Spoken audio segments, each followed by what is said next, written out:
La razón por la que hay hambre en Cundinamarca, pues en Colombia, ¿por qué? ¿Cuál es la razón? ¿No se produce suficiente comida, no hay suficientes recursos o hay alguna otra razón para que la gente sufra hambre? Una primera razón está relacionada con lo que nosotros decimos la quiebra del campesinado colombiano. El campesinado colombiano ha sufrido unas dificultades para hacer del campo, de la actividad rural y de la actividad de producción de alimentos un proyecto de vida rentable, para ponerlo en esos términos como más liberales. El proyecto de vida rentable nos referimos nosotros cultural, socialmente, pero también económicamente, y poco a poco se ha venido despoblando el campo colombiano porque no hay actividades agrícolas suficientemente rentables para todos y todas las campesinas. Y esto sucede, uno, por unas dificultades logísticas en el país. Dos, por también algunos desplazamiento producto de los fenómenos de violencia. Tres, desplazamiento climático del que poco se habla y también lo hay. Cuarto, lo que llamaríamos desplazamiento económico por la política de importación de alimentos en el país. Es decir, aquí se ha preferido flexibilizar las condiciones de importación de alimentos, es decir, quitar impuestos. Fuera de eso, se han firmado varios tratados de libre comercio que han afectado gravemente al campesinado colombiano y en especial, de hecho, al cundinamarqués.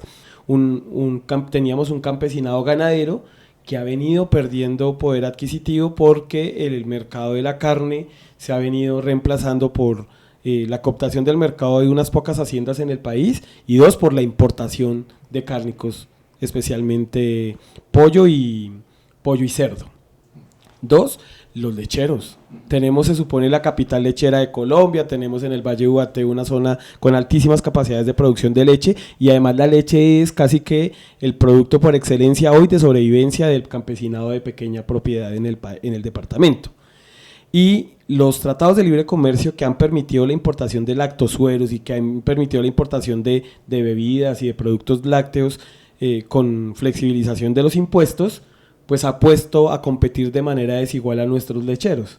Entonces, las grandes empresas de alimentos que tienen la capacidad para importar lo que toca importar y distribuirlo en el país, pues no tienen ningún problema con eso. Pero el campesinado, digamos, de empresa mediana, pequeña y micro, se ve en una condición desigual, porque le sale más caro producirlo que a las grandes empresas importar lactosueros e importar productos lácteos. Otro aspecto que tiene quebrado al campesinado colombiano es que se abandonó el proceso de industrialización, los procesos de transformación y la inversión en logística del alimento, toda la cadena. Primero, el acompañamiento técnico y tecnificación del campesinado. Cuando estoy más del lado de la agroecología, pues finalmente todo ese tiempo de la revolución verde hasta acá se perdió la inversión en tecnificación de la producción del campo. Segundo, se perdió la inversión en las vías rurales, lo que dificulta también la sacada de los alimentos. Cuando uno va a cualquier vereda del departamento, lo primero que le dicen a uno los campesinos es vías. Necesitamos vías para poder sacar los alimentos, porque el estado de las vías está tan deteriorado que a veces sale más barato, más caro sacar el alimento, pagar el transporte, que producirlo como tal.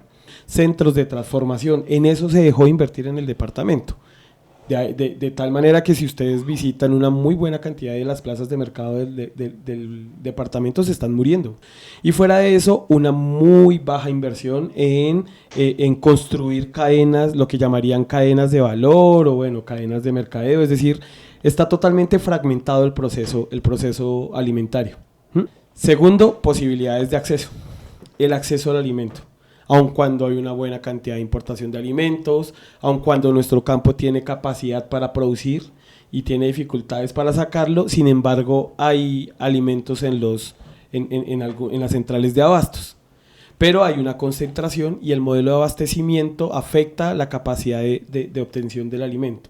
Entonces, cuando uno va a revisar la política de los precios de los alimentos, están en las manos de hoy dos tipos de negocios: las centrales de abastos y las grandes superficies, que tienen capacidad para captar el alimento, el que se produce, el que se importa, las dos, y poner el precio de acuerdo a la especulación y no de acuerdo a las necesidades y a la cantidad de alimento disponible. Entonces se manipulan, digámoslo así, las leyes del mercado, y eso en contra de quién va en últimas, pues de quien necesita consumir el alimento.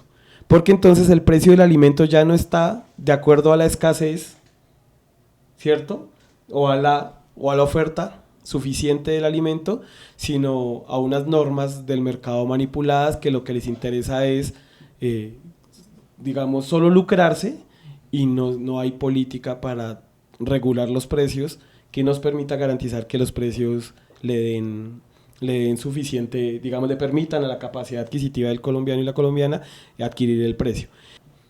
¿Cierto? Hasta antes de este plan de desarrollo 2022-2026, hasta antes de ese plan de desarrollo hay una descoordinación total de las políticas de Estado. Es decir, hay entregas de transferencias monetarias, plata, y de alimentos a través del Departamento de Prosperidad Social, la entrega de alimentación a través del Instituto Colombiano de Bienestar Familiar, el PAE, el Plan de Alimentación Escolar, todo el tema de subsidios y todo eso que está relacionado con, ya no con una política pues estructural del alimento, del proceso alimentario, sino garantizar al menos que a la gente le llegue el bocado para que no se muera de hambre.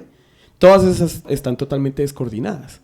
Y cuando hay esa descoordinación de la acción estatal, entonces termina habiendo casos en los que hay ciertas poblaciones, y sobre todo además a través de manipulación politiquera, que reciben una muy buena cantidad de las ayudas y otras totalmente sin apoyos de ningún tipo, ni siquiera lo asistencial del Estado. Hay concentración en unas regiones, hay por supuesto corrupción en la compra y la entrega, los precios, las ofertas, es decir, la descoordinación total, lo que termina también entonces afectando el acceso a la comida de muchas personas.